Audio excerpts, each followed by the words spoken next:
யோசுவா தீர்க்கதரிசியின் புஸ்தகம் 1வது அதிகாரம் 5வது வசனம்.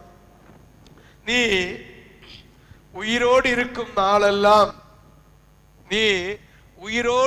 நாளெல்லாம் ஒருவனும் உனக்கு முன்பாக எதிர்த்து நிற்பது இல்லை. நீ உயிரோடு இருக்கும் நாளெல்லாம் ஒருவனும் உனக்கு முன்பாக எதிர்த்து நிற்பதில்லை. நான் மோசையோடு இருந்தது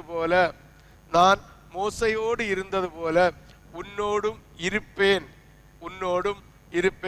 நான் உன்னை விட்டு விலகுவதும் இல்லை, உன்னை கைவிடுவதும் இல்லை. இந்த மாசம் கர்த்தர் தருகிற வாக்குத்தத்தம், நான் உன்னை கைவிடுவதும் இல்லை, உன்னை விட்டு விலகுவதும் இல்லை. ஆமென் சொல்லலாமே. ஹல்லேலூயா. ஆண்டவராகிய தேவன் மோசையை கொண்டு முள்செடியில் தரிசனங்களை கொடுத்து மோசையை அழைப்பித்து எகிப்து தேசத்தில் அடிமையாயிருந்த பாவ வாழ்க்கையில் இருந்த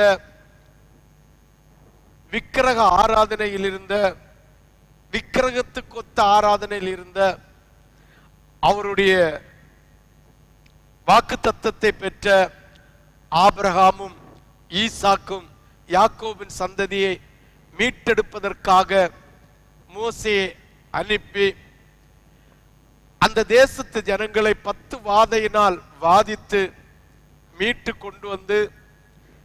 கொண்டு வந்து இக்கரையிலே இந்த பாலைவனத்திலே நடத்தி அவர் யோர்தான் நதியை கடந்து போகிற சமயத்திலே மோசையை அவர் எடுத்துக்கொண்டு போய்விட்டார். அதற்கு பின்பாக யோசுவா என்கிற தேவ மனுஷனை அவர் ஆயத்தப்படுத்தி வைத்து சொன்ன வாக்குத்தத்தம் இந்த வாக்குத்தத்தம். ஹல்லேலூயா. அதே போல ஆண்டவராகிய இயேசு கிறிஸ்து இந்த உலகத்தில் வந்து பாவத்தின் அடிமைத்தனத்தில் இருந்த ஜனங்களை அவருடைய இரத்தத்தினால் கழுவி சுத்திகரித்து அவருடைய இரத்தத்தினால் மீட்டெடுத்து அவருடைய இரத்தத்தினால் கிருபைகளை அளித்து பாவத்தின் அடிமைத்தனத்திலிருந்து மீட்டெடுத்து கொண்டு வந்த உன்னையும் என்னையும் தேவ ஜனங்களையும் பார்த்து சொல்லுகிற வார்த்தை தான் இந்த வார்த்தை. உன்னை விட்டு நான் விலகுவதும் இல்லை, உன்னை நான் கைவிடுவதும் இல்லை.